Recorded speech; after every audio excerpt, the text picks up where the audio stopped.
অনেক ধরনের ভূতের কিংবা সিন দেখে থাকি, যে কিরকম করে সিনটা নেয় আমরা এটা জানি না। ভূতের মুভির কিভাবে ব্যাকগ্রাউন্ড সিন নেওয়া হয়, তো ফাইনালি আপনারা দেখতেই পারতেছেন ব্যাকগ্রাউন্ডে ওদের কিরকম করে হতে চলেছে সিনটা।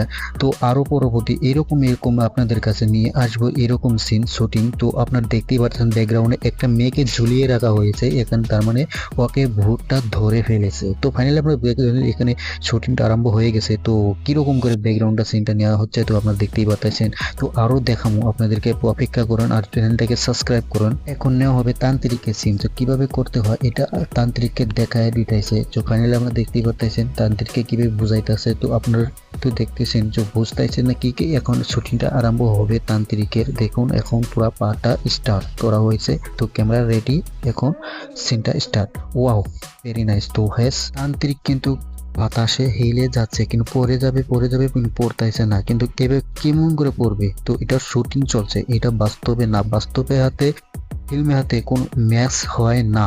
তো ফাইনাল দেখতেই পারতেছেন কিভাবে করা হয়। তো শুটিং গুলো উড়ে যাওয়া হয় আবার ফিরা চলে এসে। তান্ত্রিক বলছে তোকে আমি এই ঘরের থেকে তাড়াবো। যে ভিডিওটা কিরকম লাগছে, আশা করি ভালো লাগছে। চ্যানেলটাকে সাবস্ক্রাইব করুন, ভিডিওটা লাইক করে দেন।